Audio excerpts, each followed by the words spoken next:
Thank you. It's a pleasure for me to be talking about my work and by extension, my life.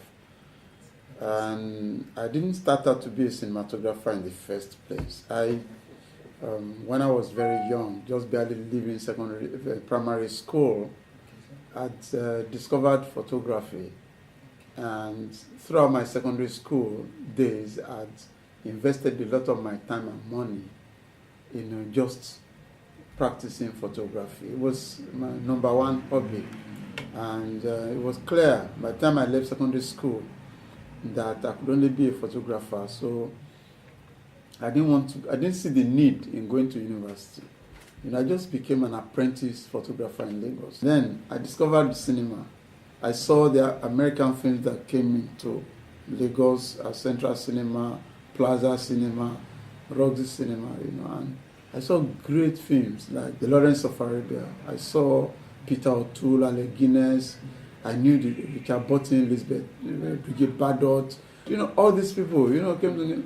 And suddenly, it started to cross my mind that I could tell those great stories also, if only I knew how. So I had to start my journey into cinematography. First of all, by joining television, where I was trained as a film cameraman. And then later, I got to London Film School, and I did 2-year diploma course in the art and technique, filmmaking. So it was inevitable that I should be full filmmaker, And I left television after about 10 years and went fully independent, And so that is how I've been in the industry from then, till now. So you can look and say, Tunde Kelani working then when there was only one way of making movie. That was the traditional analog 1635mm chemical process.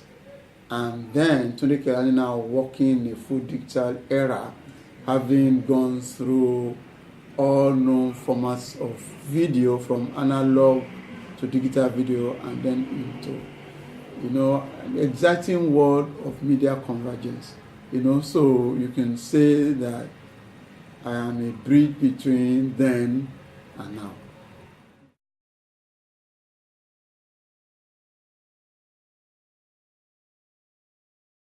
Well, I think about 2 years ago, I saw a film that was made by a lady filmmaker in London, called The Family Affair by Jane.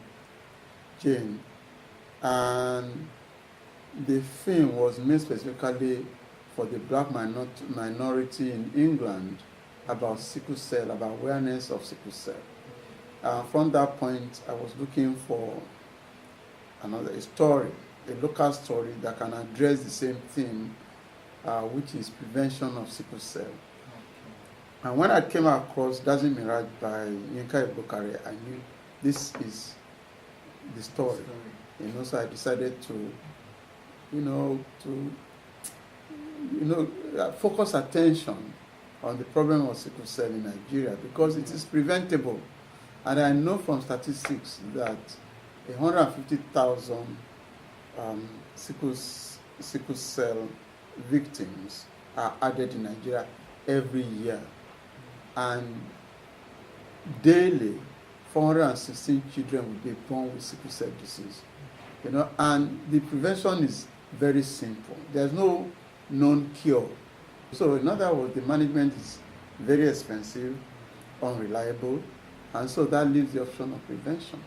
And this lady who suffers from the disease herself, this lady, if I call Lady Inspiro logo, brought it down to a very simple formula, and that is get your genotype testing, and if you are not AA, then you must marry an AA.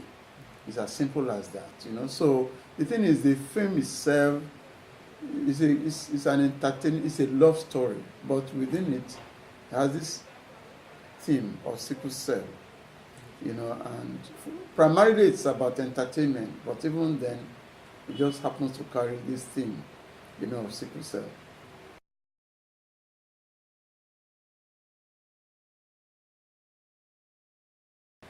Well, it's very interesting because when I saw the short film Family Affair by Jane Thorburn, I hope I'm right. It had the cast was principally Nigerians, and I waited for the end credit to see who had written this story, and it happened to be Adesolanke. Incidentally, Adesolanke has seen my previous film, Aruba, and had wanted to meet me. Since Adesolanke had already worked on the theme of sickle cell, I thought she was the best person that can write Dazzling Mirage, because we already have a starting point, so we don't have, it's something she's familiar with. And then, that was she's the obvious choice, my first choice of who was going to do the adaptation from Yinka Ibokare's novel and Dazzling Mirage, the film.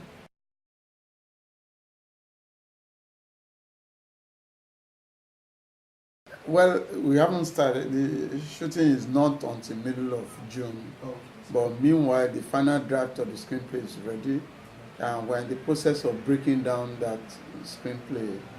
And then the casting will, start, very soon and be finalized.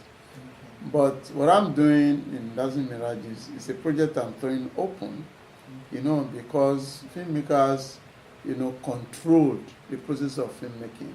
So this time around, I just decided to, just release some of that control and invite everybody, visual artists, special effects people, young filmmakers who want to learn, who wants hands-on experience in production management and everything, to come around, and I've said, let's make this film together, because beyond the film, I see it as part of the capacity, growing of the capacity, by using the film, the project itself as a resource, for training of young people.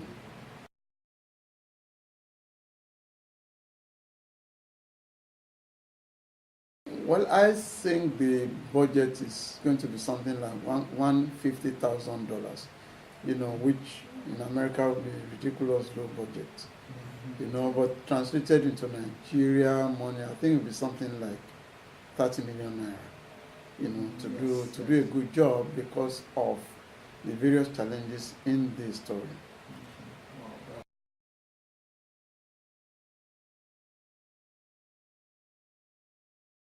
That's very interesting because I really don't care about awards.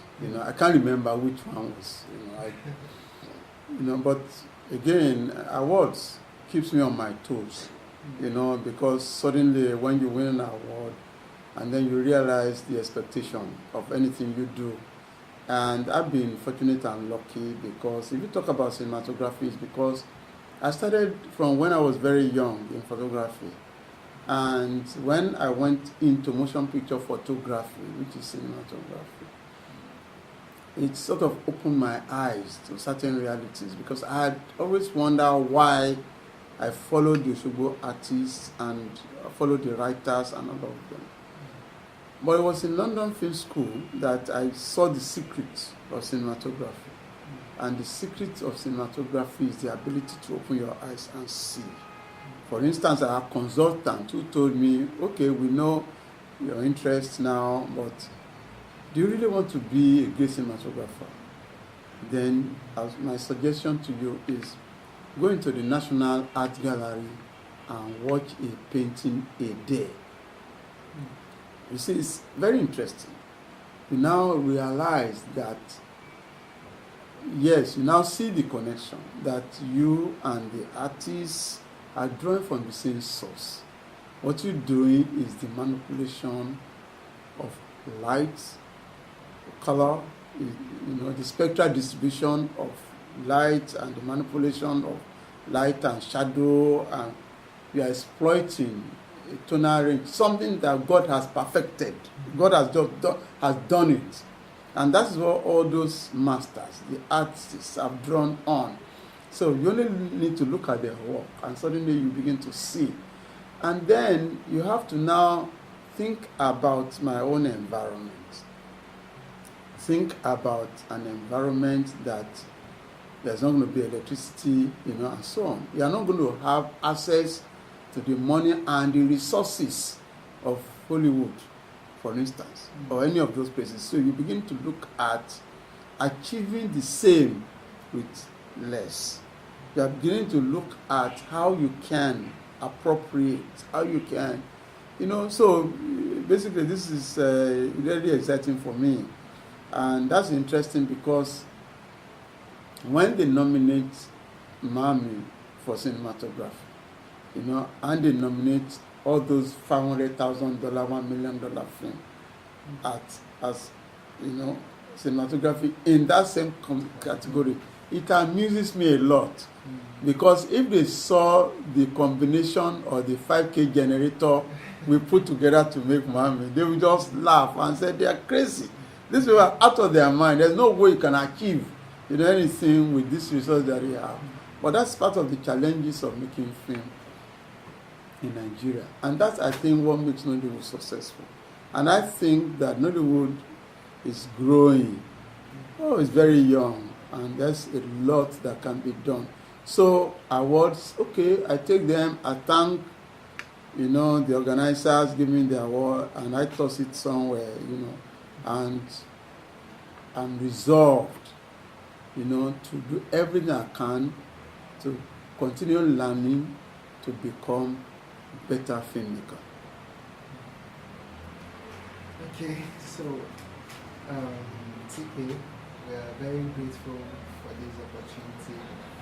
Come to the end of the interview. We've asked all we need to know, and we'll be very impacted by this opportunity. And once again, very grateful for the opportunity to be here with you.